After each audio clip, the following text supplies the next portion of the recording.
ఈ శుద్ధీకరణలో దేవుడు మాట్లాడుతున్నటువంటి మాట, ప్రవర్తన విషయమై అజాగ్రత్తగా ఉండకూడదు అంటున్నాడు.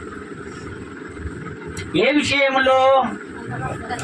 ప్రవర్తన విషయమై అజాగ్రత్తగా ఉండకూడదు. అజాగ్రత్తగా ఉంటే చచ్చిపోతామంట.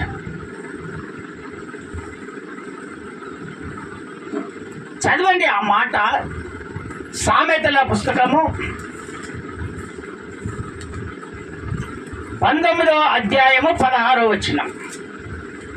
19:16 సామెతల పుస్తకం. ఆజ్ఞను గైకొనువాడు తను కాపాడుకొనువాడు తన ప్రవర్తన విషయమై అజాగ్రత్తగా ఉండువాడు చచ్చును, అతడు చచ్చిపోతాడు. ప్రభు చెప్తున్నటువంటి మాట, ప్రవర్తన విషయంలో అజాగ్రత్తగా ఉంటే చచ్చిపోతాడు. ఏ విధంగా చచ్చిపోతారంటే ఆత్మీయ జీవితంలో చచ్చిపోతారు. ప్రవర్తన పాడైపోతే ఆత్మీయ జీవితం పాడైపోద్ది. ప్రవర్తన జీవితం జాగ్రత్తగా ఉంటే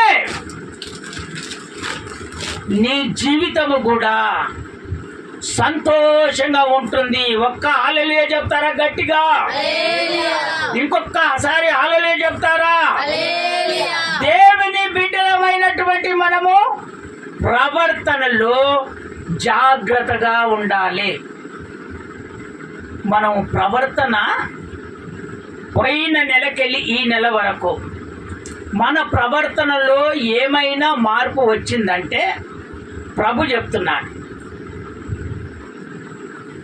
ఆ మార్పును ఈ శుద్ధీకరణలో దేవునికి వ్యతిరేకంగా చేస్తున్నటువంటి అన్ని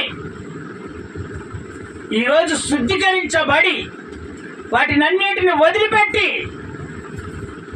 నువ్వు ప్రవర్తన విషయములో జాగ్రత్తగా ఉంటాను అని ఒక తీర్మానం నువ్వు చేసుకుంటే, నా ప్రభు నీ జీవితాన్ని ఫలమర వాసనగా దేవుడు చేయబోతున్నాడు. నీ జీవితాన్ని సస్యశ్యామలుగా నా దేవుడు చేయబోతున్నాడు. నువ్వు ఏదైతే ప్రవర్తన విషయంలో అజాగ్రత్తగా ఉండి, అయ్యా నేను ఇప్పటి నుంచి జాగ్రత్తతో ఉంటానని నువ్వు దేవుని వాక్యము ద్వారా విని ఒక తీర్మానం చేసుకుంటే నీ జీవితం అంతా ధన్యమే అవుతుంది. స్తోత్రం చెప్తారా ఒకసారి గట్టిగా? చదవండి ఎఫెసీయులకు రాసిన పత్రిక, ఎఫెసీయులకు రాసిన పత్రిక 5వ అధ్యాయము 15వ వచనం చదివి అక్కడనే ఆగాల. మళ్ళీ 5వ అధ్యాయము 15వ వచనము మళ్ళీ అక్కడనే ఆగాలి. దినములు చెడ్డవి గనుక, ఇగో ప్రభు చెప్తున్నాడు, దినములు చెడ్డవి గనక మీరు సమయమును పోనీయక, సమయానికి నువ్వు పోనీయొద్దు. ఎందుకంటే ఈ దినములన్నీ చెడ్డవి గనక సమయాన్ని వృధా చేసుకోవద్దు. సద్వినియోగము చేసుకొని అజ్ఞానుల వలె కాక జ్ఞానుల వలె నడుచుకున్నట్లు జాగ్రత్తగా చూచుకొనుడి. మీరు జాగ్రత్తగా చూసుకోండి. దేవుని అంగీకరించి బ్రతుకుతున్నటువంటి దేవుని బిడ్డలైనటువంటి మీరు అజ్ఞానులు కాదు, మీరు జ్ఞానులు కలిగినటువంటి వాళ్ళు. జ్ఞానము కలిగి జీవిస్తున్నటువంటి నీవు ప్రభు బలలో పాలు పంపులు పొందుకుంటున్నటువంటి నీవు ప్రభుకు నీవు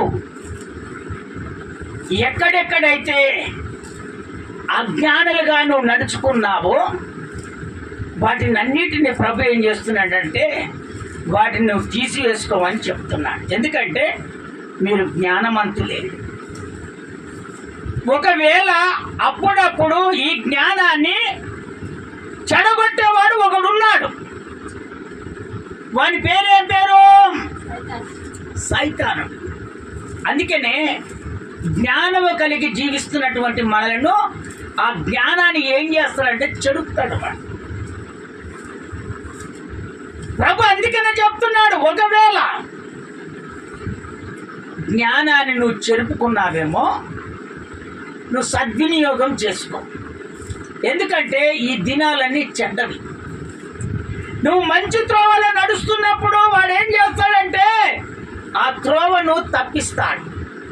నువ్వు మంచి మార్గంలో నడుస్తున్నప్పుడు ఆ మార్గాన్ని వాడు చెరుపుతాడు. ఎందుకంటే వానికి అది ఇష్టం లేదు కనుక. వాడు ఏ విధంగా నీ త్రోవని చెరిపేస్తాడంటే మాయ మాటల ద్వారా. నీకు ఆ మాయ మాటలు ఎట్టగలుగుతాయంటే నీకు ఆశ చూపిస్తాడు. ఏదో ఒక ఆశ చూపించి నీ జీవితాన్ని ఏం చేస్తాడంటే జ్ఞానము కలిగినటువంటి నీ జీవితాన్ని అజ్ఞానాల మాదిరిగా వాడు మారుస్తాడు. అందుకనే దినములు చెడ్డయి. ఈ చెడ్డ దినములలో నువ్వు సమయాన్ని వృధా చేసుకోవద్దు. సమయాన్ని సద్వినియోగం చేసుకో. సమయాన్ని ఉట్టిగా వ్యర్థం చేసుకోకండి. ఎప్పుడు ఏ పని చేయాలనో, ఎప్పుడు ఏ విధంగా నడుచుకోవాలనో, ఎప్పుడు ఏది చేసుకోవాలో ఒక సమయాన్ని పెట్టుకొని ఆ సమయం ప్రకారంగా నువ్వు నడుచుకున్నప్పుడే దేవునికి ఇష్టమైనటువంటి భక్తిగా నువ్వు నిలబడతావు. సమయాన్ని వృధా చేసుకోకూడదు. సమయం ఉన్నప్పుడు నువ్వేం చేస్తావంటే పనికమ్మలు అన్నీ చూస్తూ ఉంటావు. ఈ రోజులలో సెల్ ఫోన్లు ఒకటి అయిపోయినాయి. ఆ సెల్ ఫోన్లలో ఏం చేస్తారంటే టైం పాస్ కాక సెల్లును ఒత్తుకుంటా కూర్చుంటా ఉంటారు. సమయాన్ని ఏం చేస్తారంటే వృధా చేసుకుంటారు.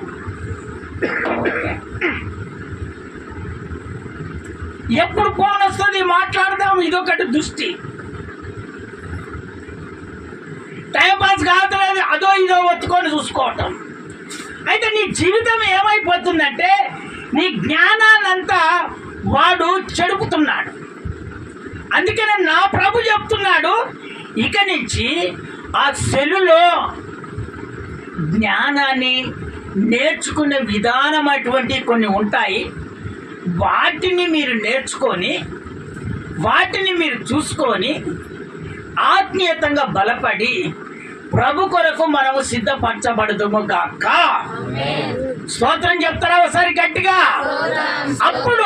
అప్పుడు మనకు కావలసినటువంటి మంచి మనం ఎప్పుడైతే చూసుకుంటామో, ఇదిగో వాడు ఎంత వెరవేసినా కూడా మన మనసు చేంజ్ కాదు.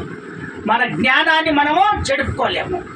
ఎందుకంటే మనం చూసేది జ్ఞానం కలిగినటువంటి, నేర్చుకున్నటువంటి, మనకు ఉపయోగకరమైనటువంటి మనం నేర్చుకుంటున్నాం కనుక వాడు మనల్ని చెడపటానికి వీలు కాదు. ఎందుకంటే ఈ దినములు చాలా చెడ్డవి కనుక వాడు ఏదో ఒక రకాన మన కుటుంబాన్ని ఖరాబు చేస్తాడు. దేవుని బిడ్డలారా, అయితే ఒకవేళ నువ్వు ఆయన మాటలకు నువ్వు లోబడుతున్నావేమో, వాని ఆశకు సంతోషపడి నువ్వు ముందుకు వెళ్తున్నావేమో, వాడు ఎందుకు అది నీకు చేస్తున్నాడంటే నీ జీవితాన్ని జ్ఞానము కలిగి జీవిస్తున్నటువంటి నీ జ్ఞానాన్ని వాడు చెరపటానికి. కొన్ని సందర్భాలలో ఏదైనా మాట్లాడటానికి జ్ఞానం కలిగిన వాళ్ళు ముందుకు వెళ్ళి మనం మాట్లాడుతూ ఉంటారు. ఆ జ్ఞానాన్ని ఎప్పుడు చెరపాలి అని వాళ్ళు ఆలోచన దృష్టి వానికి ఆల్రెడీ ఉంటుంది. కానీ అప్పుడు ఏమన్నాడు వాడు, ఏ విధంగా నిన్ను ఆ జ్ఞానాన్ని చెరపాలనో వాడు ఆలోచనతో ఉంటాడు. నువ్వు మాట్లాడేటప్పుడు వాడు ఏమి అనడు. తర్వాత నీకు ఏదో ఒకటి వాడు ఆశ చూపించినప్పుడు నువ్వు జ్ఞానముతో అప్పుడు మాట్లాడలేవు. కారణం ఏంటంటే వాడు నీకు ఏదో ఒక ఆశ నీకు చూపించాడు కాబట్టి వాడిని ఎదిరించలేక నువ్వు పోతావు. స్తోత్రం చెప్తారా ఒకసారి గట్టిగా? ఇంకొకసారి గట్టిగా చెప్తారా? అందుకనే దినములు చెడ్డవి కనుక మనము ఆత్మీయతంగా వెలుగుతున్నటువంటి మనలను చెరుపుతాం. భక్తి లేదు వాళ్ళ దగ్గర. వాళ్ళు ఏం చేస్తారు? భక్తి ఉన్నట్టుగా నటిస్తారు. భక్తి ఉన్నట్టుగా నటించి నీ జ్ఞానాన్ని వాడు చెరుపుతాడు. అందుకని ఈ అన్నీ ఎలాంటి కాలాలంటే ఇవి చెడ్డ కాలం. అందుకనే మనము జ్ఞానులుగా నడుచుకోవాలని నా ప్రభు సెలవిస్తున్నాడు. స్తోత్రం చెప్తారా ఒకసారి గట్టిగా? ఆ నుంచి చదువు నాన్న, మళ్ళా ఆ నుంచి చదువు. ఇందు నిమిత్తము మీరు అవివేకులు కాక, చూడు, అవివేకులు కాక ప్రభు యొక్క చిత్తమేమిటో గ్రహించుకొనుడి. మరియు మద్యముతో మత్తులై ఉండకుడి. చూశారా? కొంతమంది ఏం చేస్తారంటే తినము,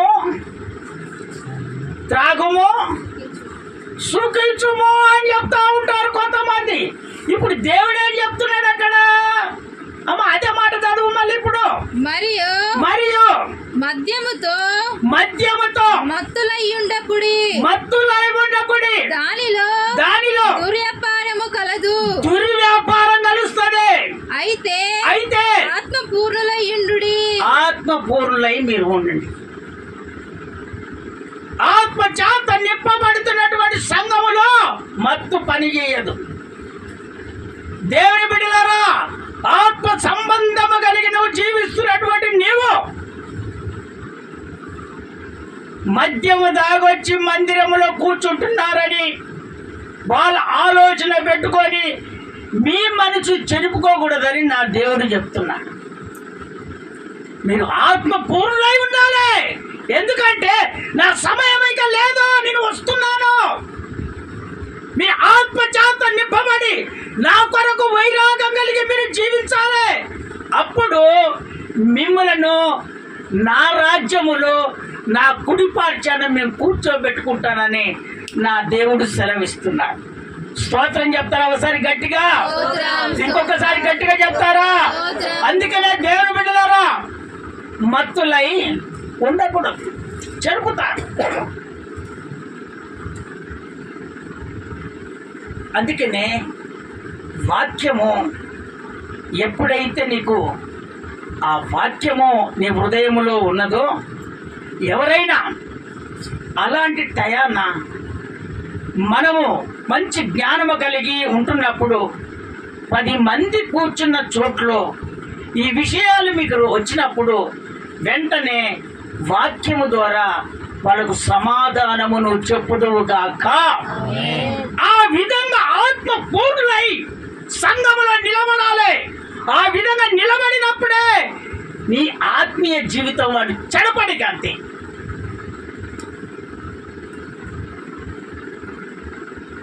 ఒక్కసారి స్తోత్రాలు చెబుదామా?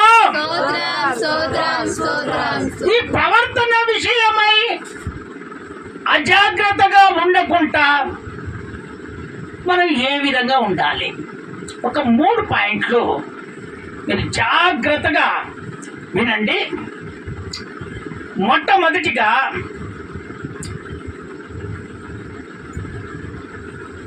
మన ప్రవర్తన దేవుని ముందర పరిశుద్ధముగా ఉండాలి. ఏ విధంగా ఉండాలి? పరిశుద్ధంగా ఉండాలి.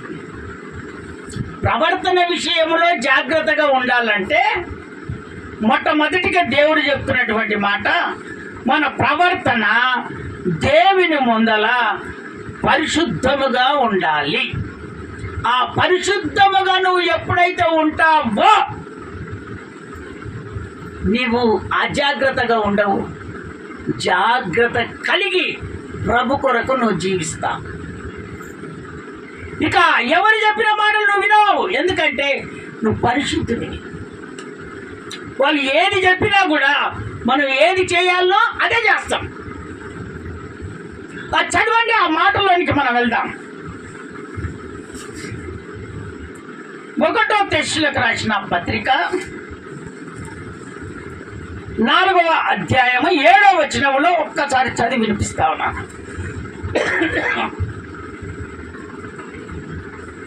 పరిశుద్ధులగుటే దేవుడు మనలను పిలిచెను పరిశుద్ధుల అగుటకే దేవుడు మనలను పిలిచెను గాని అపవిత్రులుగా ఉండుటకు పిలవలేదు. ఆయన అపవిత్రులుగా ఉండటానికి నిన్ను పిలుచుకోలేదు. వింటున్నారా? మళ్ళీ రిపీట్ చేయ, మాట రిపీట్ చేయి. పరిశుద్ధుల అగుటకే దేవుడు మనల్ని పిలిచెను గాని అపవిత్రులుగా ఉండుటకు పిలవలేదు. ఆయన అపవిత్రులుగా ఉండటానికి మనల్ని పిలవలేదు. దేవుని బిడ్డలారా, ఒకప్పుడు దేవుని అంగీకరించినటువంటి మన జీవితాలు అపవిత్రులుగా ఉన్నాయి. ఆ అపవిత్రతలోని నుంచి దేవుడు ఆయన మహాకృపను బట్టి ఆయనను మనం తీసుకొని ఆ అపవిత్రత అంతా తీసివేసి ఆయన మనల్ని ఏ విధంగా ఉంచాడో పరిశుద్ధతలో మనలను దేవుడు నిలబెట్టాడు. పరిశుద్ధత కలిగి జీవిస్తున్నటువంటి నీవు మళ్ళీ అపవిత్రత చోటుకు నువ్వు ఎందుకు వెళ్తావు? అపవిత్రత పద్ధతిలోనికి నువ్వు ఎందుకు వెళ్తావు? అపవిత్రత మాటలు చెప్పుకున్నప్పుడు వాళ్ళ దగ్గర ఎందుకు నువ్వు కూర్చుంటావు? అపవిత్రితమైనటువంటి ఆలోచనలు పెట్టుకున్నప్పుడు వాళ్ళ దగ్గర నువ్వు ఎందుకు కూర్చుంటావు? నువ్వు ఆ మాటలు వింటావు, ఆ మాటలతోటే విన్ని ఆ మాటలతోటే నీ ఆలోచన అంతా చెడుపుకొని, ప్రభువా నేను పరిశుద్ధంగానే ఉన్నాను, నేను ప్రార్థిస్తున్నాను, ప్రార్థనకు నాకు జవాబు ఇవ్వవా అంటే దేవుడు వినడనుకుంటున్నావా? దేవునికి తెలియదనుకుంటున్నావా? ఆయన పిలుచుకున్నదే అపవిత్రతల నుంచి పరిశుద్ధతలోనికి ఆయన పిలుచుకున్నాడు. ఆయన నేనెక్కడ ఉంటానో ఆ చోట్ల ఉండాలనేమో ఆయన పిలుచుకుంటే, నువ్వు అపవిత్ర మాటలను విని నేను పవిత్రంగా ఉన్నానయ్యా, నా కార్యం చెయ్యయ్యా అంటే ఆ కార్యము దేవుడు చేస్తాడ. చేయడు. దేవుడు బిడ్డలారా, ఆ కార్యము ఎప్పటికీ నా దేవుడు చేయడు. ఒకవేళ నీ పరిశుద్ధత పోయిందేమో, ప్రభు ఎదుట ఆయన పాదాలు పట్టుకొని, ప్రభు పోయిన నెలకెళ్ళి ఈ నెల వరకు నేను పరిశుద్ధత పోగొట్టుకున్నానయ్యా, ఇక నుంచి అపవిత్రుల దగ్గరికి వెళ్ళను, అపవిత్రులు కూర్చున్న చోట్ల కూర్చోను, అపవిత్రమైనటువంటి మాటలు మాట్లాడుకున్నప్పుడు అక్కడ నేను ఉండను, అపవిత్రం అనేది నా శరీరానికి తగలనియనయ్యా, ఎందుకంటే నేను పరిశుద్ధతలో ఉండాలని నన్ను పిలుచుకున్నావు, ఈ పరిశుద్ధతలోనే నేను ఉంటానని నా ప్రభు ఎదుట నువ్వు తీర్మానం చేసుకుంటే, నా ప్రభు నీ జీవితాన్ని అంతా మార్చునుగాక. స్తోత్రం చెప్తారా ఒకసారి గట్టిగా? ఇంకొకసారి గట్టిగా చెప్తారా? సామెతల పుస్తకం ఒక్కసారి చదువుతారా? సామెతల పుస్తకము 4వ అధ్యాయము 26వ వచనం. 4వ అధ్యాయము 26వ వచనం. సామెతల పుస్తకం.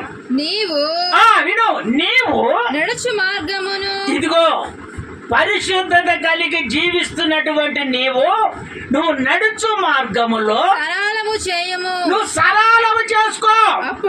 అప్పుడు మార్గములన్నీ స్థిరములగును, నీ మార్గాలన్నీ స్థిరముగా ఉంటాయి. కొంతమంది ఏం చేస్తారంటే, ఇప్పుడు బాటలో పడి మనం వెళ్ళిపోతాం, అది మంచి బాట. ఆ బాటంట పోయినప్పుడు సమృద్ధి కలుగుతుంది, లేదా ఈ బాటంట పోతే తొందరగా ఆ గమ్యానికి చేరుకుంటాము.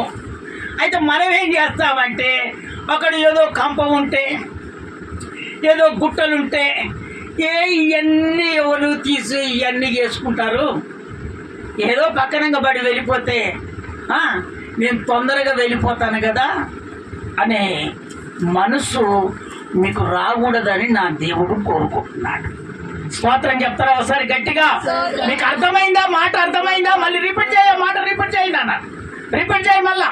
నీవు నడుచు మార్గమును నీవు నడుచు మార్గమును సరళము చేయము. సరళము చేయము. అప్పుడు అప్పుడు నీ మార్గములన్నీ స్థిరములగును. నీ మార్గములన్నీ, అది స్థిరమైనటువంటిదే. ఆ కంప గాని గుట్ట గాని అది ఏది కాని అది సమృద్ధి అయినటువంటిది. అది సమృద్ధికి ఆధారం కలిగినటువంటిది. అది కొలత లేనిదే. అది పరిశుద్ధత కలిగినదే. కనుక దానిని వదిలిపెడతావా? పక్కకు జారి వెళ్ళిపోతావా? అందుకని నా ప్రభు అంటున్నాడు, పరిశుద్ధతలోనే నువ్వు ఉంటే దేవుని ఎదుట నువ్వు చేరుకుంటావు. పరిశుద్ధత లేకుండా నువ్వు ఎన్ని ప్రార్థనలు చేసినా కూడా ఆ కార్యం జరగదు. దేవుడు నీ ప్రార్థన అంగీకరించడు. దేవుని సన్నిధికి వచ్చినటువంటి నీవు, దేవునితో అనుబంధం కలిగి ఉంటున్నటువంటి నీవు మొదటి జీవితంలో ఆత్మీయతంగా బలపడి, ఇదిగో దేవుని సన్నిధి అనగానే వెంటనే 10 అయిందా, 9:30కే నేను మందిరానికి వెళ్ళి కూర్చోవాలని ఆ ఆలోచన అప్పట్లో ఉంటుంది. రాను రాను గర్వం వచ్చేస్తుంది. కారణం ఏంటంటే తెలివి వచ్చేస్తుంది. తెలివి వచ్చేసి అన్నిటికన్నా అయ్యేసరికి దేవిని మనము వెనక ముందు చేస్తున్నాం. అందుకనే నా ప్రభు చెప్తున్నాడు, నీ మార్గాన్ని నువ్వు సరళం చేసుకో. ఇది స్థిరమైనటువంటిదే. నీకు పరిశుద్ధత కానీ, ఆశీర్వాదం కానీ, అనారోగ్యము కానీ, నీకు కావలసినవి అన్ని ఏదైతే మనిషికి, ఏదైతే కుటుంబానికి, ఏదైతే కావాలని ఆశపడుతున్నారో దేవుని బిడ్డలారా, అది నీకు ఎక్కడ విడుదలవుతుందో తెలుసా? ఎక్కడ ఆశీర్వాదం దొరుకుతుందో తెలుసా? దేవుని మందిరములోనే. స్తోత్రం చెప్తారా ఒకసారి గట్టిగా? ఇంకొకసారి గట్టిగా చెప్తారా? అందుకనే దేవుని మందిరాన్ని వదిలిపెట్టి నీ పనులు నువ్వు చేసుకొని ఇంటిగా ఏమి లేకున్నా ఆ మాటలు ఈ మాటలు వినుకుంటా ప్రార్థన అయిపోయిన తర్వాత, ఈరోజు నాకేదో పని ఉంది కాబట్టి ఆగిపోయాను, వచ్చే వారంలో వచ్చేస్తానని ఆ వచ్చే వారంలో కూడా ఏదో ఒక పని జరుగుతాం. అందుకనే దేవుని బిడ్డలారా, స్థిరమైనటువంటిది మనము ఏర్పాటు చేసుకోవాలి. స్థిరము కావాలి. అక్కడికి వెళ్ళినప్పుడు మనకు సమృద్ధి కలగాలి, మన అనారోగ్యం విడుదల కావాలి, మనకు సంతోషం కలగాలి. మనం ఎక్కడ కూర్చున్నామో ఆ చోట్ల నువ్వు ప్రార్థిస్తున్నప్పుడు ఆ కన్నీటిని నా ప్రభు విని అదే ఆధారముగా దేవుడు నీకు సమృద్ధి ఇచ్చేటట్టుగా నువ్వు కూర్చో. ఆ పరిశుద్ధమైనటువంటి నువ్వు భక్తి చెయ్యి. నా ప్రభు నీకు ఏది ఇయ్యక నా దేవుడు మానడు. స్తోత్రం చెప్తారా ఒకసారి గట్టిగా? ఇంకొకసారి గట్టిగా చెప్తారా? అందుకనే ఇది కఠినంగా ఉంటది. ఎందుకని నువ్వు ఈజీగా చూసుకొని వెళ్ళకూడదు. అందుకనే పరలోక రాజ్యానికి వెళ్ళాలంటే ఏం కావాలో మొట్టమొదట మారు మనసు పొందాలి, బాప్తిసం తీసుకోవాలి, పరిశుద్ధాత్మ పొందుకోవాలి. ఈ కష్టమైన పనులు కదా, కష్టమైన పనులు కాదు. ఎప్పుడైతే నువ్వు పరిశుద్ధత కలిగి జీవిస్తావో పరిశుద్ధాత్ముడి వెంటనే దిగి వచ్చేస్తాడు. స్తోత్రం చెప్తారా ఒకసారి గట్టిగా? ఇంకొకసారి గట్టిగా చెప్తారా? నీలో పరిశుద్ధత ఎప్పుడైతే నీలో ఉంటుందో నా పరిశుద్ధాత్మ దేవుడు నీలో నివసిస్తూనే ఉంటాడు. ఆయన అంతే, నీ కార్యం జరగకుండా ఉండనే ఉండదు ఆయన. అందుకనే కొంతమంది ఏం చేస్తారంటే పరిశుద్ధాత్మని పొందుకోవాలని ఆశ పడుతూనే ఉంటారు, కానీ కొంచెం వల్ల చెడగొట్టుకుంటారు. ఆ కొంచెం ఏందో తెలుసా? ఆ కొంచెము లోపల ఉన్నది శుద్ధి చేసుకోక. ప్రభు అంటున్నాడు, ఇది స్థిరముగా ఉంటుంది అని దేవుడు చెప్తున్నాడు. ఈ మార్గంలో సరళం చేసుకో, నీ హృదయాన్ని సరళం చేసుకో. ఇప్పుడు ఆత్మ కావాలా? నువ్వు ఏం కావాలని నువ్వు కోరుకుంటున్నావు ప్రభు ఎదుట, ఆయన ఖచ్చితంగా ఏదైనా చేయగలడు, ఆయన చేస్తాడు, ఆయన అంతే. కానీ హృదయంలో ఏదైనా ఉంటే దాన్ని సరళం చేసుకోమని దేవుడు చెప్తున్నాడు. ఆ సరళం చేసుకోరు, కన్నీరు కాస్తా ఉంటారు. ఎక్కడ వస్తాడు? రాడు. నేను పరిశుద్ధంగానే ఉన్నా కదా, నాకెందుకు ఆత్మ వస్తుంది? దేవుని బిడ్డలారా, నువ్వు కరెక్ట్గానే ఉంటున్నావు, కానీ నువ్వు బయటికి చెప్పని ఈ లోపట ఉన్నాయి, బయటికి చెప్పని లోపట ఉన్నాయి. అవి ఎవరు చూస్తున్నాడంటే దేవుడు చూస్తున్నాడు. అందుకనే నువ్వు సరళం చేసుకో, నువ్వు సరళం చేసుకొని నువ్వు స్థిరమైనటువంటి మనసు కలిగి ఉండు. ఇది ఎప్పటికీ అక్కడొచ్చింది. నీ మార్గాన్ని తొలగిపోవద్దు, నువ్వు ఎంచుకున్న మార్గాన్ని తొలగిపోకూడదు. ఆ మార్గంలోనే నిలబడాలి, ఆ మార్గంలోనే రొట్టె విడిచడం కావాలి, ఆ మార్గంలోనే నువ్వు ఆయన రక్తాన్ని తాగాలి, ఆయన మార్గంలోనే నువ్వు సమృద్ధి కలిగేటట్టుగా ఆయన కొరకు నువ్వు ఎదురు చూడాలి. స్తోత్రం చెప్తారా? ఒకసారి గట్టిగా, ఇంకొకసారి గట్టిగా చెప్తారా? దేవుని బిడ్డలారా, ఎక్కడైతే నీ మార్గాన్ని సరళం చేసుకుంటావో అక్కడనే నువ్వు ఏం తీసుకోవాలి? బల్ల అక్కడనే తీసుకోవాలి. స్తోత్రం చెప్తారా? ఒకసారి గట్టిగా, ఇంకొకసారి గట్టిగా చెప్తారా? ఎక్కడ పడితే అక్కడ అన్ని చేయకూడదు. నీ స్థిరం ఎక్కడ? నువ్వు ఢిల్లీలో ఉండు, ఎక్కడ ఉండు, నీ స్థిరాన్ని నువ్వు కనిపెట్టుకోవాలి. నేను చెప్తున్నానా? దేవుడు చెప్తున్నాడా? అమ్మా, ఎవరు చెప్తున్నారు? రాబోయే రోజుల్లో మీరు దూరంగా ఉండొచ్చు, ఉద్యోగాలకు దూరంగా ఉండొచ్చు, పనులకు దూరంగా ఉండొచ్చు. నా ప్రభు చెప్తున్నాడు, మీరు ఎక్కడికి వెళ్ళినా కూడా ఎంచుకున్న మార్గాన్ని మీరు వదిలిపెట్టుకోకూడదు. ఎందుకంటే స్థిరము అది.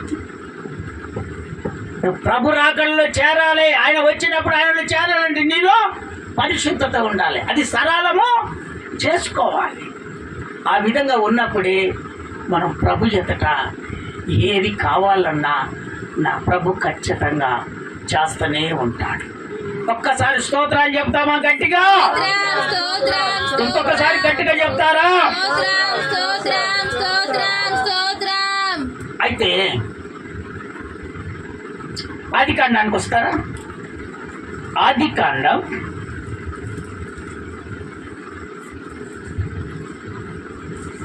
19వ అధ్యాయం 26వ వచనం. 19వ అధ్యాయం 26వ వచనం. అయితే లోతు భార్య అతని వెనుక నుండి తిరిగి చూచి స్తంభమాయెను. చూసావా? ఇవ హృదయం సరళం చేసుకోలేదు. మళ్ళీ రిపీట్ చేయ, మాట రిపీట్ చేయి. అయితే లోతు భార్య అతని వెనుక నుండి తిరిగి చూసి ఉపస్తంభం అయిపోయింది. ఎందుకు ఉపస్తంభం అయిందనంటే, ఇప్పుడు చదువు, ఆ మాట చదువు. అదే ఆది కాండం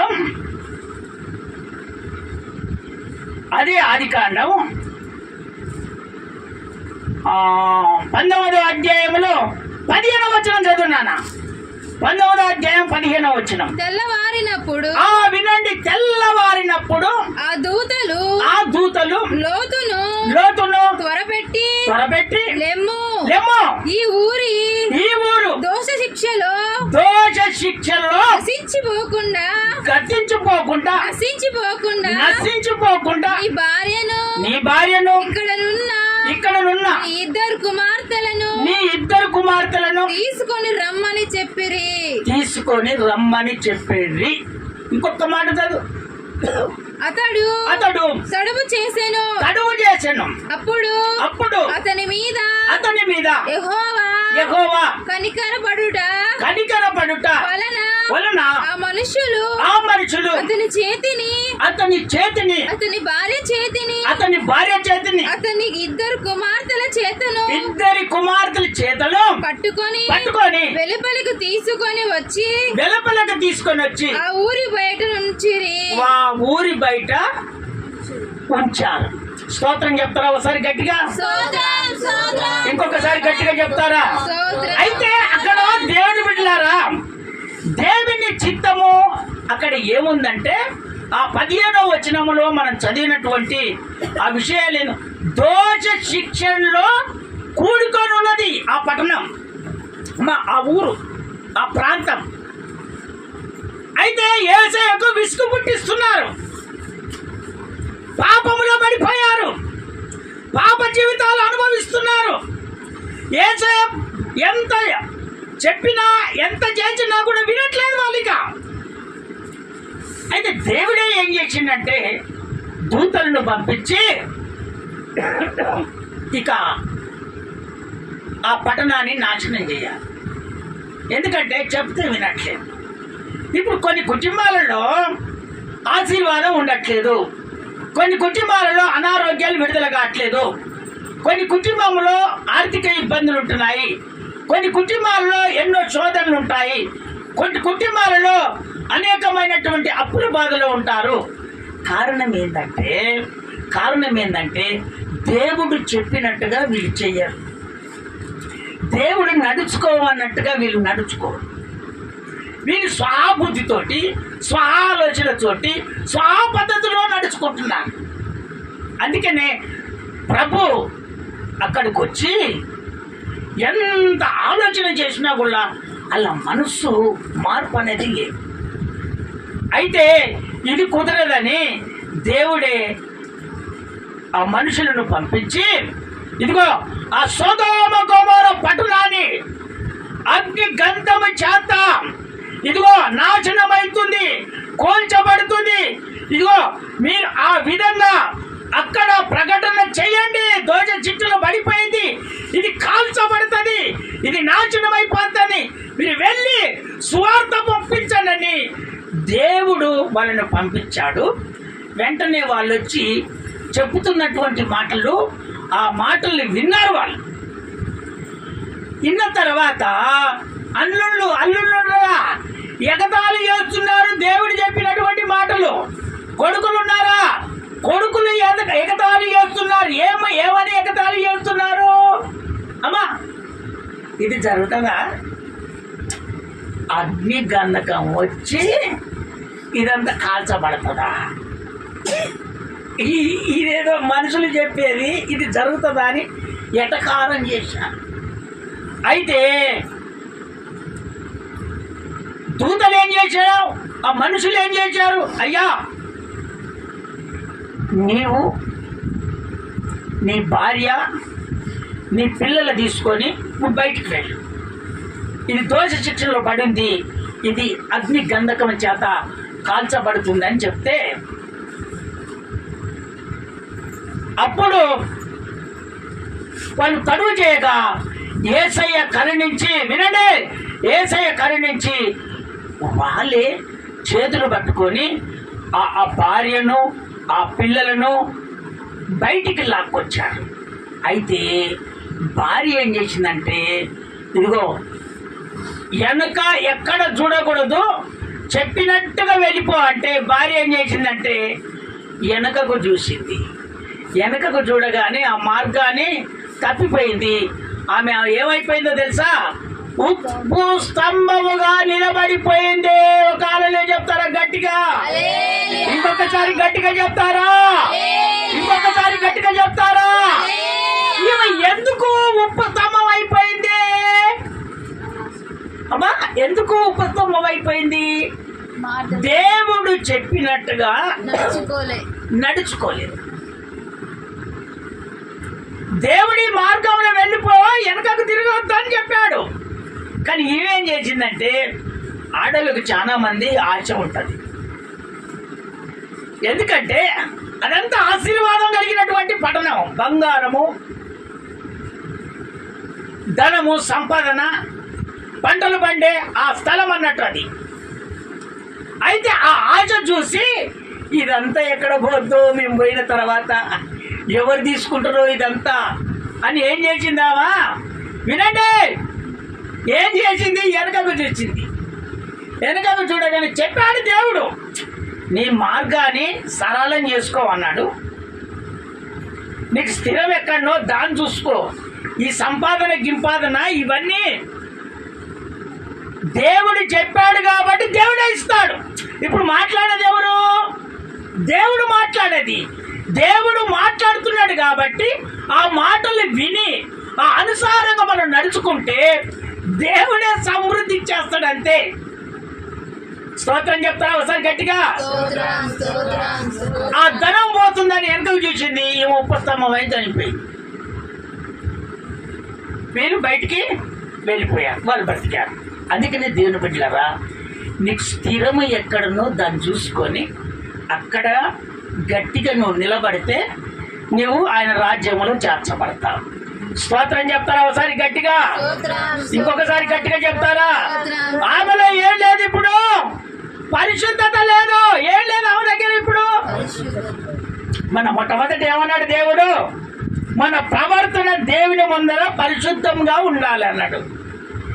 ఈమె ప్రవర్తన యేసయ్య ముందర పరిశుద్ధంగా లేదు కనుక ఆమె ఏమైపోయింది? ఉప్పు స్తంభంగా నిలబడిపోయింది. అందుకనే దేవుని బిడ్డలారా, ఎక్కడైనా పరిశుద్ధతను పోగొట్టుకున్నావేమో నా ప్రభు నీతో మాట్లాడుతున్నాడు.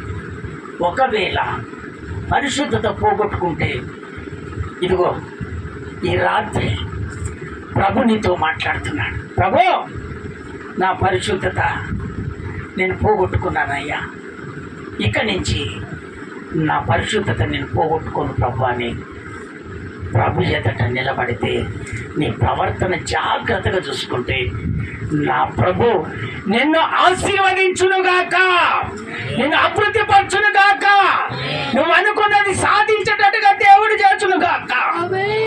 స్తోత్రం చెప్తారా ఒకసారి గట్టిగా? ఆ రెండవదిగా దేవుని చిత్తాన్ని తెలుసుకోవాలి. కొంతమంది కన్నీరు గాచి ప్రార్థన చేస్తారు, కానీ ఈ ప్రార్థన ఏ ప్రార్థన చేస్తున్నానని తెలుసుకోరు. కొంతమంది దేవుని ఏం అడగాలి, ఏం అడగకూడదు. ప్రతిదీ దేవుని దగ్గర కూర్చొని ప్రతిదీ అడుగుతా ఉంటారు. స్తోత్రం చెప్తారా ఒకసారి గట్టిగా? స్తోత్రం స్తోత్రం. ఆ ఇంటి పక్కన పడతలేదయ్యా, చనిపోవాలేసయ్యా, ఈ ప్రార్థన చేస్తాం. అయ్యా నేను పనికి వెళ్ళినప్పుడల్లా నాకు స్థలం ఇస్తలేదయ్యా, ఈ ప్రార్థన చేస్తారు. వాళ్ళు ఎక్కువ ఆశీర్వదించబడుతున్నారయ్యా, వాళ్ళు పోవాలయ్యా. ఎక్కడ పోవాలి? వాళ్ళు అడ్రస్ లేకుండా పోవాలయ్యా. ఇవన్నీ కొంతమంది ఏం చేస్తారంటే దేవుని చిత్తాన్ని తెలుసుకోక కూర్చొని ప్రార్థన చేయటం మొదలు పెడతాడు. ఇది దేవునికి ఇష్టమే అంటారా? స్తోత్రం చెప్తారా ఒకసారి గట్టిగా? స్తోత్రం స్తోత్రం. మన ప్రభు ఏం చెప్పాడంటే పొరుగు వారిని ఏమనాలమ్మా? ప్రేమించాలన్నాడు. ప్రేమించమన్నటువంటి దేవుడు నువ్వు ప్రార్థన చేస్తే వింటాడా? నువ్వు వాళ్ళని ప్రేమిస్తే నా ప్రభు నీ కార్యాన్ని చేయటం మొదలు పెడతాడు. స్తోత్రం చెప్తారా ఒకసారి గట్టిగా? వాడు పాడు కావాలి, ఏసయ్యా పాడు కావాలంటే అది కుదరదు కదా. నిన్ను వలే నీ పొరుగు వారిని ప్రేమించాలి. దేవుడు కోరుకున్నది అది, నా యేసయ్య కోరుకున్నది అది. నిన్ను నిలబెట్టేది అందుకోవడానికే. అందుకనే ఏది పడితే అదే దేవుని చిత్తాన్ని తెలుసుకోకుండా ఏది పడితే అదే ప్రార్థన చేసి యేసయ్య చేయట్లేదని నీ కుటుంబాన్ని చెడుపుకోవద్దని దేవుడు చెప్తున్నటువంటి మాట. స్తోత్రం చెప్తారా ఒకసారి గట్టిగా? అది చదవండి దేవుని వాక్యంలోనికి మనం వెళ్దాము. అపోస్తుల కార్యము 22వ అధ్యాయం 14వ వచనం. 22వ అధ్యాయం 14వ వచనం. అప్పుడు అతడు మన పితరుల దేవుడు మన పితరుల దేవుడు తన చిత్తమును తెలుసుకొనుటకును తన చిత్తమును తెలుసుకొనుటకు ఆ నీతిమంతుని చూచుటకును ఆయన నోటి మాట వినుటకును ఆయన నోటి మాట వినుటకును నిన్ను నిర్ణయించి ఉన్నాడు. స్తోత్రం చెప్తారా ఒకసారి గట్టిగా? అది పెట్టుకొని అట్నే కూర్చోనన్న. ఈ మాట ఎవరు చెప్తున్నారంటే అననీయ, ఒక దైవజనుడు. ఎవరికి చెప్తున్నాడు ఈ మాట అంటే సౌలుకు. ఆ సౌలే పౌలుగా మార్చబడ్డాడు. ఈ సౌలుకు ఎందుకు చెప్తున్నాడంటే ఈ సౌలు దేవుని బిడ్డలను విమర్శించేవాడు, దేవుని బిడ్డలను కొట్టేవాడు. అయితే ఏమైందంటే ఈయన దమస్కకి వెళ్ళి యెరూషలేం ప్రాంతానికి తీసుకుపోయి దేవుని నమ్ముకున్నటువంటి బిడ్డలను ఇబ్బంది పెట్టాలని అనుకున్నాడు. ఎవరు? సౌలు. ఆ సౌలే దేవుడు ఏం చేశాడంటే పౌలుగా మార్చాడు. ఇప్పుడు పౌలు అందాం. స్తోత్రం చెప్తారా ఒకసారి గట్టిగా?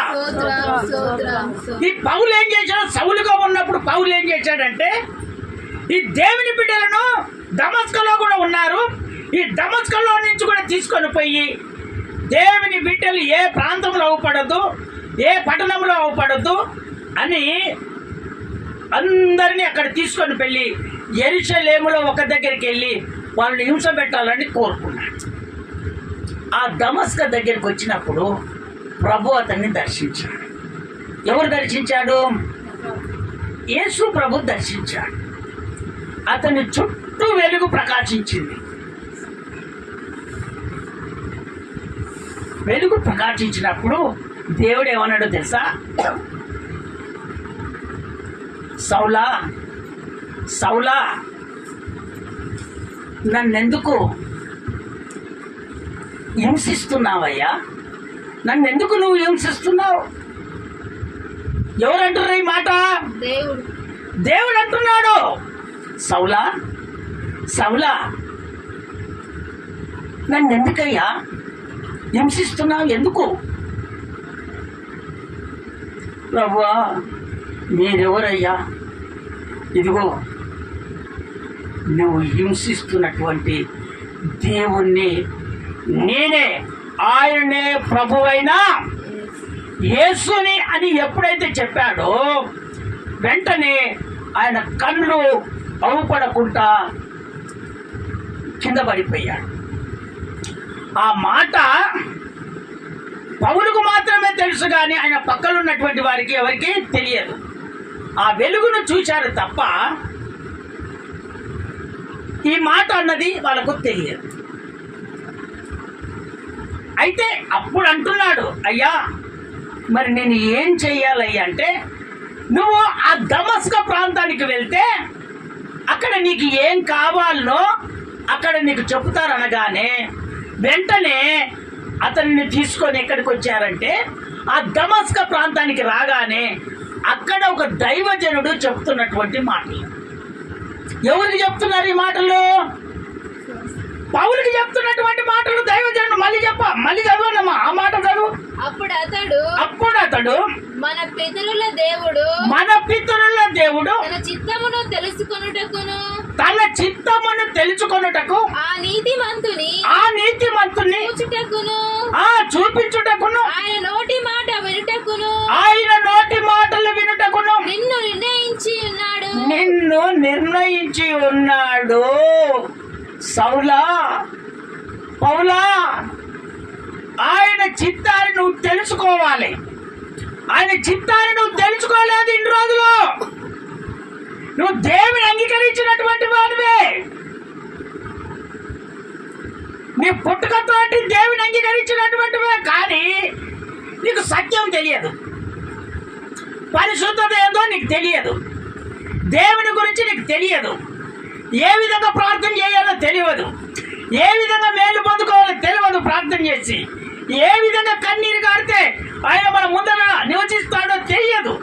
కాబట్టి ఇదిగో నా ప్రభు ఆయన చిత్తాన్ని తెలుసుకోవటానికి ఆయన గురించి అనేకులకు నువ్వు చెప్పటానికి ఆయన నిన్ను ఏర్పాటు చేసుకున్నాడు అని చెప్తాడు. ఆ కిందికి చదువు, ఆ మాట చదువు, ఇంకో మాట చదువు కిందికి. నీవు కన్నవాటిని గూర్చి విన్న వాటిని గూర్చి సకల మనుషుల ఎదుట అందరూ ఒక్కరు కాదు, సకల మనుషుల ఎదుట ఆయనకు సాక్షివయ్యుందువు. ఆయనకు నువ్వు సాక్షివై ఉంటువు. స్తోత్రం చెప్తారా ఒకసారి గట్టిగా? ఇంకొకసారి గట్టిగా చెప్తారా? దేవుని బిడ్డలారా, జాగ్రత్తగా మీరు వినాలి. దేవుడు నిన్ను పిలుచుకున్నది దేనికో తెలుసా? నీ సాక్ష్యాన్ని బట్టి ఇంకా కొంతమంది యేసు వైపుకు తిరగాలని, దేవుడి సన్నిధికి రావాలని దేవుడు ఆ ఆశ ద్వారా దేవుడు నిన్ను పిలుచుకున్నాడు. కానీ నువ్వేం చేస్తున్నావు అంటే నీ కుటుంబాన్ని చూసుకుంటున్నావు. నువ్వేం చేస్తున్నావు అంటే వచ్చిన వాళ్ళు, ప్రార్థనకు వచ్చిన వాళ్ళనే చెడగొడుతున్నావు. నువ్వేం చేస్తున్నావు అంటే ఇంటికాడ జోలి పెట్టుకుంటూ వచ్చేటోళ్ళని కూడా రానియకుండా చేస్తున్నావు. నువ్వేం చేస్తున్నావు అంటే ఫోన్లు చేసి నేను ప్రార్థనకి వెళ్తలేను, నువ్వు రావద్దని చెప్తున్నావు. అసలు దేవుడు నిన్ను ఎందుకు ఏర్పాటు చేసుకున్నాడు? నీ సాక్ష్యం కావాలి. అనేకుల ఎదుట నువ్వు సాక్ష్యం చెప్పాలనేవో దేవుడు కోరుకున్నాడు. అందుకు దేవుడు నిన్ను పిలుచుకున్నది. నువ్వేం చేస్తున్నావు? ప్రతి వారం కదురుతున్నావు. ప్రార్థనకి రావాలంటే ప్రతి వారం కదురుతున్నావు. నువ్వు వెళ్తున్నావా? నేను వస్తున్నా. దేవుని బిడ్డలారా, అది కాదు. దేవుని చిత్తాన్ని నువ్వు తెలుసుకోలేదు. ఇదిగో ఈరోజు దేవుని చిత్తం ఏదో నువ్వు తెలుసుకోవటానికి ఈ మాటలు శుద్ధీకరణలో దేవుడు నీతో మాట్లాడుతున్నాడు. స్తోత్రం చెప్తారా ఒకసారి గట్టిగా? ఇంకొకసారి గట్టిగా చెప్తారా? ప్రభు ఎక్కడో ఉన్నటువంటి ఆయన నిన్ను ఏర్పాటు చేసుకున్నాడంటే నీ ద్వారా అనేకులు రక్షించబడాలని నా ప్రభు కోరుకుంటుంటే నువ్వేం చేస్తున్నావంటే నీ బోధలో, నీ బలములో, నీ ఆశీర్వాదములో, నీ స్థితిలో, నీ పద్ధతిలో నువ్వు మార్చుకొని వెళ్ళిపోతున్నావు. కానీ అది దేవునికి ఇష్టమైనటువంటిది కాదు.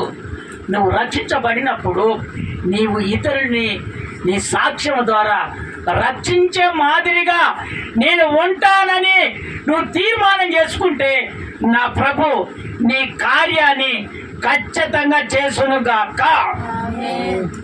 స్తోత్రం చెప్తారు అవసరం గట్టిగా?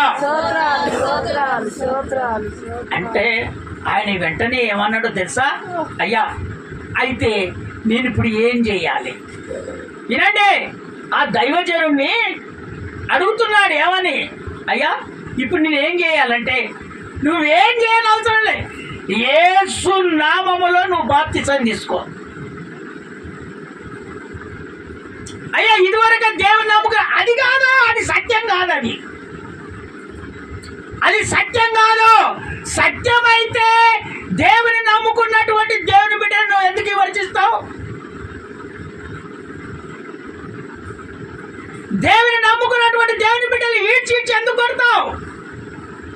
అది సత్యమే అయితే ఈ ప్రాంతంలోనే ఉన్నారు. ఈ ప్రాంతంలో నుంచి అందరిని తీసుకొని పోయి యెరూషలేములో కట్టడి చేసేసి అక్కడ హింసించాలని నువ్వు ఎందుకు అనుకుంటావు? మరి ఆయన పుట్టుక కూడా ఎబ్రీల సంతానమే. ఎవరిది? సౌలుది. దేవుని నమ్ముకున్నటువంటి కుటుంబంలో పుడతారు, దేవుని అంగీకరించే బ్రతుకుతారు. కానీ దేవుని గురించి, దేవుని చిత్తము వాళ్ళకు తెలియదు. అందుకనే దేవుని బిడ్డలారా, వాళ్ళేదో చేస్తున్నారని నువ్వు చేయటానికి ప్రయత్నం చేయొద్దు. సత్యము సత్యమే, నామకార్థము నామకార్థమే. ఆ నామకార్థ స్థితిలో ఉన్నంత కాలము నీ స్థితిగతులన్నీ అదే మాదిరిగా ఉంటాయి. ఎప్పుడైతే నువ్వు సత్యం వైపుకు తిరుగుతావో నీ కుటుంబము ఖచ్చితంగా అభివృద్ధి పెడుతుంది. నువ్వు అనుకున్న కోరికలు దేవుడు తీరుస్తాడు. నీ అనారోగ్యమే కానీ, నీ ఆశీర్వాదమే కానీ, నువ్వు ఏది అనుకున్నది నా దేవుడు ఖచ్చితంగా ఆయన మేలు చేసి దేవుడు కానీ కీడు చేసే దేవుడు కాదు. స్తోత్రం చెప్తారా ఒకసారి గట్టిగా?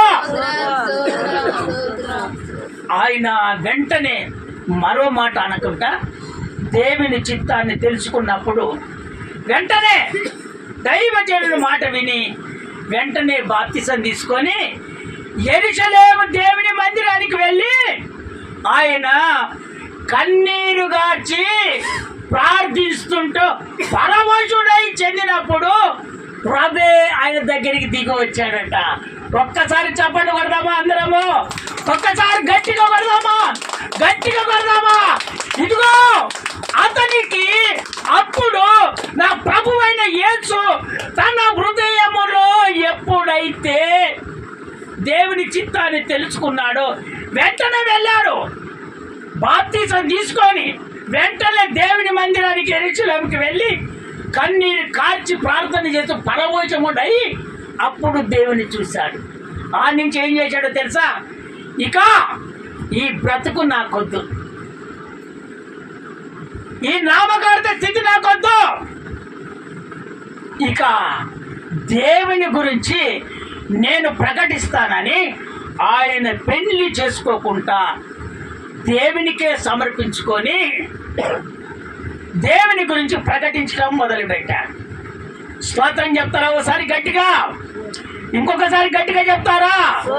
ఆయన రక్షించబడగానే దేవుని ఆత్మల మీద ఆశపడ్డాడు కానీ తన కుటుంబాన్ని చూసుకోలేదు,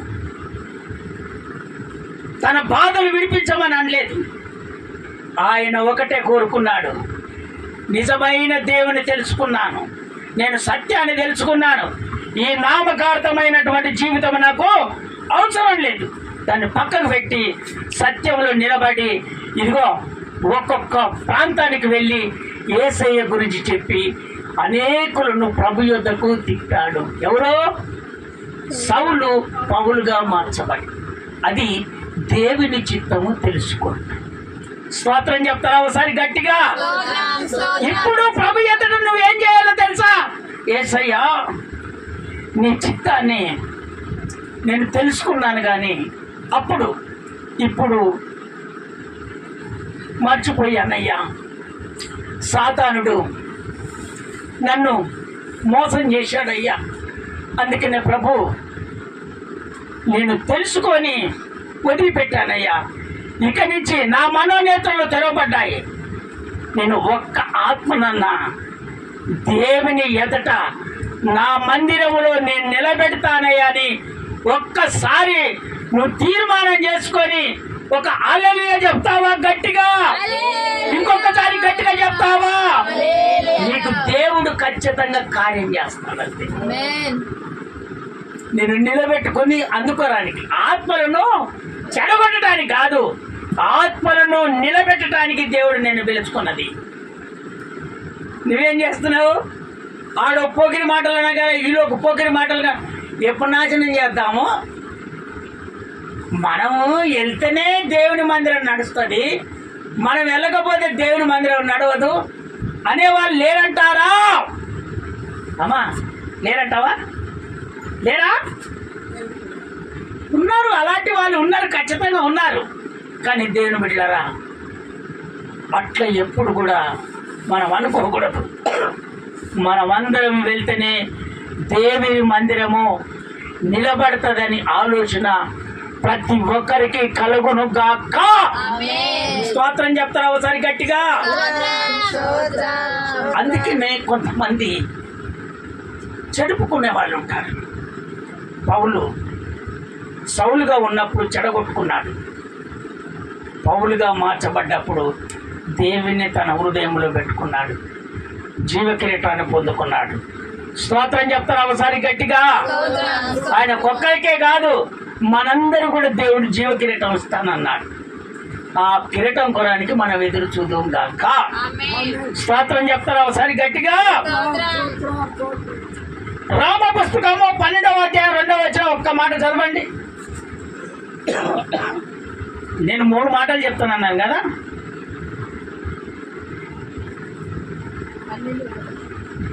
నానా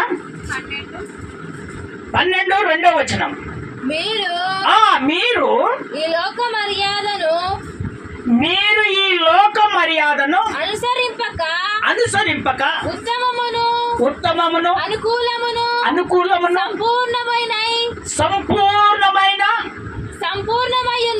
సంపూర్ణమై ఉన్న దేవుని చిత్తమేదో పరీక్షించి తెలుసుకున్నట్లు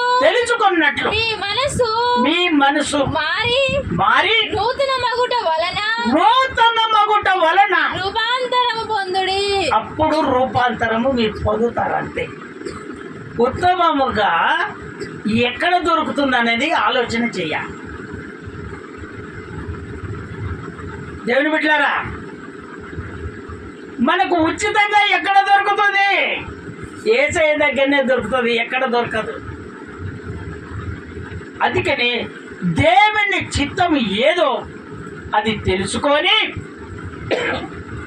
ఆ ప్రకారంగా మీరు జీవిస్తే రూపాంతరం చెందుతారు. నూతనమైన జీవితాన్ని మీకు అనుగ్రహిస్తాడు దేవుడు. అందుకనే ఎవరో చెప్పింది మనము వినకూడదు. దేవుని చిత్తం ఏదో మనం తెలుసుకొని ఆ ప్రకారంగా మనం జీవించినప్పుడే. కొంతమంది ఏం చేస్తారంటే, ఏదో అయితమాయలే మనం కష్టపడితే రాదా అని ఆలోచన చేస్తారు. ఇవన్నీ పెట్టుకోకూడదు. దేవునితో నువ్వు ముందుకు వెళ్ళినప్పుడే అది ఖచ్చితంగా నా దేవుడు చేస్తాడు.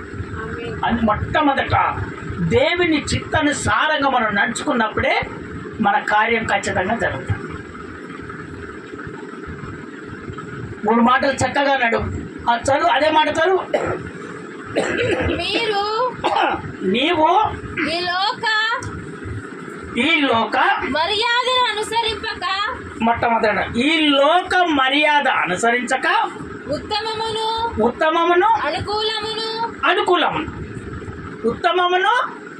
అనుకూలము ఉచితంగా ఏ దొరుకుతుంది, మనకు అనుకూలంగా ఏ ఉంటుంది. ఈ లోక మర్యాదలను వదిలిపెట్టుకోండి. అప్పుడు మీ జీవితాలు నూతనముగా మార్చబడతాయి. మీరు సంతోషంగా ఉంటారు. మీరు అనుకున్నది ఖచ్చితంగా సాధిస్తారు. స్తోత్రం చెప్తారా ఒకసారి గట్టిగా? మూడవదిగా ఆత్మీయతలో జాగ్రత్తగా ఉండాలి. ఆత్మీయతలో జాగ్రత్తగా ఉండాలంటే ప్రార్థన పట్టుదల కలిగి ఉండాలి.